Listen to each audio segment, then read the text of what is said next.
There are angels chained right now in the deepest darkness beneath the earth. They have been there for thousands of years, and they will remain there until God drags them out for final judgment. You have read the book of Jude, but you were never told what verse 6 really means. The truth behind this single verse is one of the most disturbing revelations in the entire Bible. These were not ordinary fallen angels.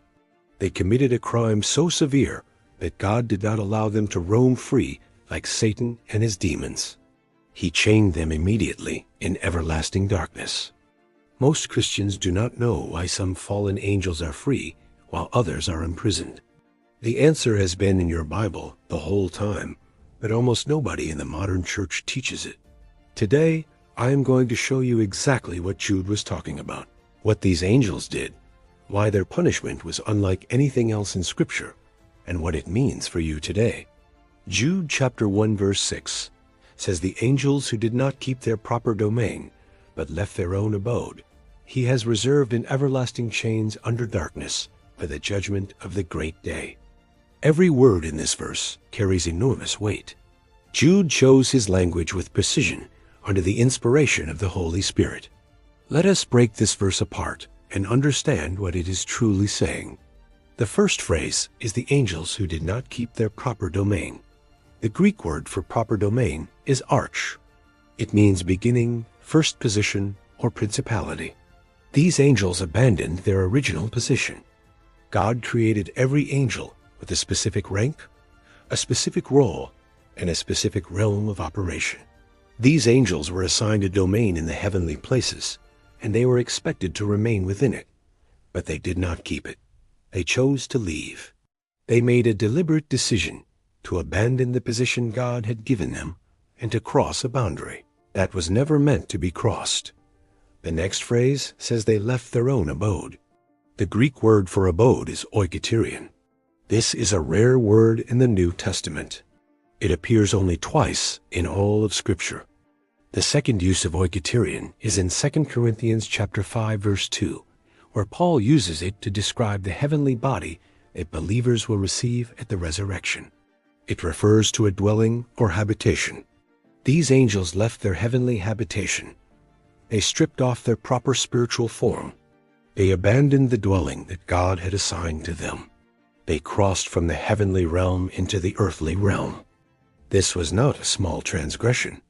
This was a total abandonment of their created purpose. They were made to dwell in heaven and serve God. Instead, they left heaven to pursue something on the earth. Now look at what Jude says next. He has reserved them in everlasting chains under darkness. The word reserved means to keep under guard. God personally imprisoned these angels, and he is holding them. The chains are everlasting. The Greek word is aidios, which means eternal, perpetual, without end. These are not temporary restraints. These chains will never be removed until the moment of final judgment. The darkness is total. The Greek word used suggests a deep, thick, impenetrable gloom. These angels are not in a dimly lit cell. They are in absolute darkness. Complete isolation from light and from God. 2 Peter chapter 2 verse 4 gives us additional detail. It says God did not spare the angels who sinned, but cast them down to Tartarus and delivered them into chains of darkness reserved for judgment. Peter uses the word Tartarus. This is the only time this word appears in the entire New Testament. In ancient Greek understanding, Tartarus was the lowest pit beneath Hades, the deepest abyss imaginable. God cast these angels into the deepest prison in existence. He did not put them in ordinary confinement. He threw them into the furthest, darkest, most isolated dungeon that exists in all of creation. Now the critical question arises. What did these angels do that warranted such extreme and immediate punishment? Why were they treated differently from Satan, who still walks about seeking whom he may devour today? Jude answers this question in the very next verse. Jude chapter 1 verse 7 says, "As Sodom and Gomorrah and the cities around, them in a similar manner gave themselves over to sexual immorality and strange flesh." The phrase "in a similar manner" connects the sin of these angels directly to the sin of Sodom and Gomorrah. The comparison is deliberate. Jude is saying that these angels committed a sin similar in nature. What was the sin of Sodom? It was sexual immorality. It was the pursuit of strange flesh. The Greek word for strange is heteros, which means other, different, or of another kind entirely. The men of Sodom pursued flesh that was different from what God had ordained. They went after what was unnatural and forbidden. Jude says the angels did the same thing in a similar manner. These angels went after strange flesh. They crossed the boundary between the spiritual and the physical. They left their heavenly habitation and pursued sexual union with human women. This is what Genesis chapter 6 records. Genesis chapter 6 verses 1 and 2 say, "When men began to multiply on the face of the earth and daughters were born to them, the sons of God saw them and took wives." The sons of God in this passage are the same angels that Jude is writing about. They are the Beni Elohim, the divine beings who left their proper domain and entered the earthly realm. They saw the daughters of men, they desired them, and they took wives for themselves. The Hebrew word for took is lekach. It carries the sense of seizing, taking by force, or claiming possession. This was not a romantic courtship. This was a violent invasion. Heavenly beings forced themselves into the human world, took human women, and produced offspring that were an abomination before the eyes of God. Genesis chapter 6 verse 4 says the Nephilim were on the earth in those days when the sons of God came in to the daughters of men, and they bore children to them. The Nephilim were the hybrid offspring of fallen angels and human women. They were mighty ones. They were giants. They were beings of great power and renown, and their very existence was a corruption. Genesis chapter 6 verse 5 says, "The Lord saw that the wickedness of man was great in the earth, and that every intent of the thoughts of his heart was only evil continually." Genesis chapter 6 verse 12 says all flesh had corrupted their way on the earth. The Hebrew word for corrupted is shacheth. It means ruined, destroyed, spoiled. The human bloodline was being contaminated completely. This was not random signs spreading through culture. This was a targeted assault on the human genome. The enemy was trying to corrupt every human bloodline so that the promised Messiah could never be born. God had promised in Genesis chapter 3 verse 15 that the seed of the woman would crush the head of the serpent. Satan heard that promise and launched a strategy to destroy the seed. If every human bloodline became corrupted by angelic mixture, then no pure human seed would remain. The Messiah could not come. The promise would fail. The plan of redemption would be destroyed before it started. But God found one man.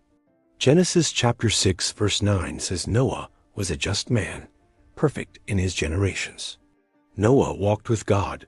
The word perfect is tamim, meaning whole, complete, without blemish genetically. Noah's bloodline had not been corrupted. His genealogy was pure. God preserved Noah and his family because through them the human race would continue, and through that preserved line the Messiah would eventually come. God sent the flood to destroy the corrupted flesh. Genesis chapter 6 verse 17 says, "I myself am bringing floodwaters on the earth to destroy from under heaven all flesh in which is the breath of life."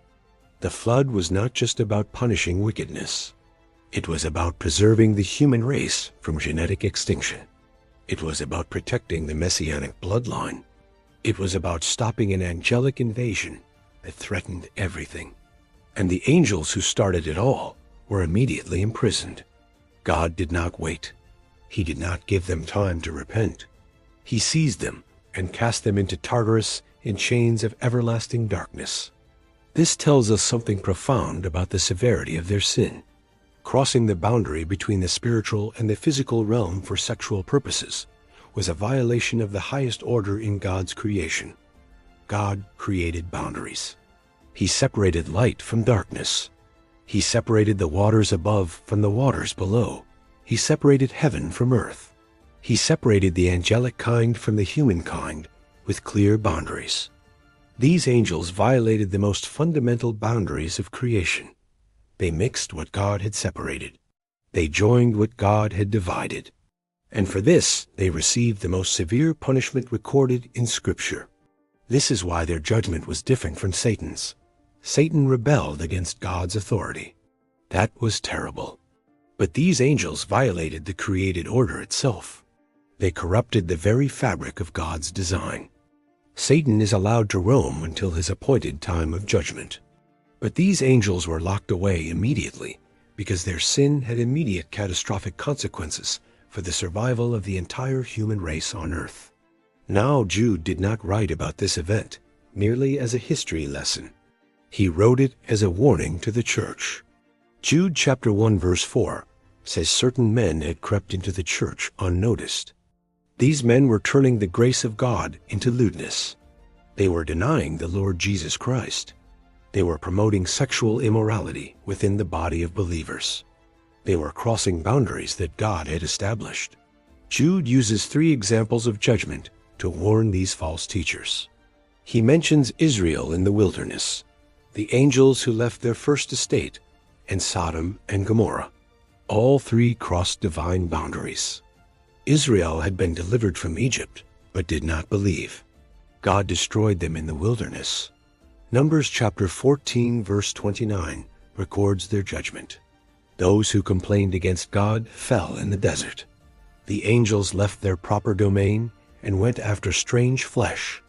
God chained them in darkness. Sodom and Gomorrah gave themselves to sexual immorality. God rained fire from heaven and destroyed them completely. Jude's message is clear. God judges those who cross his boundaries. It does not matter how powerful you are. It does not matter if you are an angel. God's boundaries are absolute, and they will be enforced. Genesis chapter 19 verses 24 and 25 say the Lord rained brimstone and fire on Sodom and Gomorrah out of heaven. He overthrew those cities and all the plain and all the inhabitants. The destruction of Sodom was total. Nothing survived. God made them an example of what happens when his created boundaries are violated. Jude says they are set forth as an example, suffering the vengeance of eternal fire. Now here is where this ancient event connects to the present day. The spirit of boundary crossing is alive and well in our generation. The world is systematically erasing every boundary that God has established. The boundary between male and female is being erased. The boundary between holy and profane is being blurred. The boundary between truth and lies is being destroyed. We are living in a generation like Noah. Jesus himself made this comparison. Matthew chapter 24 verse 37 says, "As the days of Noah were, so also will the coming of the Son of Man be in the last days." In the days of Noah, boundaries were being violated on a cosmic scale. Angels crossed into the human realm. The human bloodline was being corrupted. Wickedness reached a level that provoked the judgment of God. We must discern the times we are living in. The same spirit of rebellion that drove those angels to leave their first estate is driving the rebellion we see across the earth right now. But the cross of Jesus Christ has settled the matter forever. Colossians chapter 2 verse 15 says Jesus disarmed principalities and powers and made a public spectacle of them, triumphing over them through the cross. Every angelic rebel has been defeated. Every principality that rose against God's order has been stripped of its authority. The blood of Jesus has accomplished what the flood only foreshadowed: total and complete victory. 1 John chapter 3 verse 8 says, "For this purpose the Son of God was manifested, that he might destroy the works of the devil." Jesus came to undo every work of darkness. The corruption of Genesis chapter 6 was a work of the devil. The Nephilim were a work of darkness. The violation of God's boundaries was a satanic strategy, and Jesus destroyed it all on Calvary. Hebrews chapter 2 verse 14 says that through death Jesus destroyed him who had the power of death. That is the devil. The cross was not defeat. It was the total annihilation of Satan's power. Those angels remain in chains right now. They are in Tartarus. They are in darkness. They are waiting for the great day of judgment. And when that day comes, they will face the wrath of God. 1 Corinthians chapter 6 verse 3 says, "Do you not know that we shall judge angels?" Believers will participate in the judgment of these fallen beings. You will sit in the courtroom of heaven.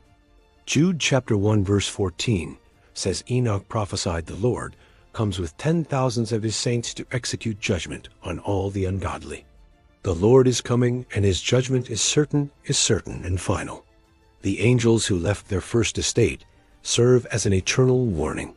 No being in all of creation can cross the boundaries of God and escape the consequences. His holiness demands justice, and he will have it. Let us honor the boundaries of God. Let us walk in holiness, reverence, and the fear of the Lord. The same God who chained angels in darkness will surely judge every soul that refuses to repent.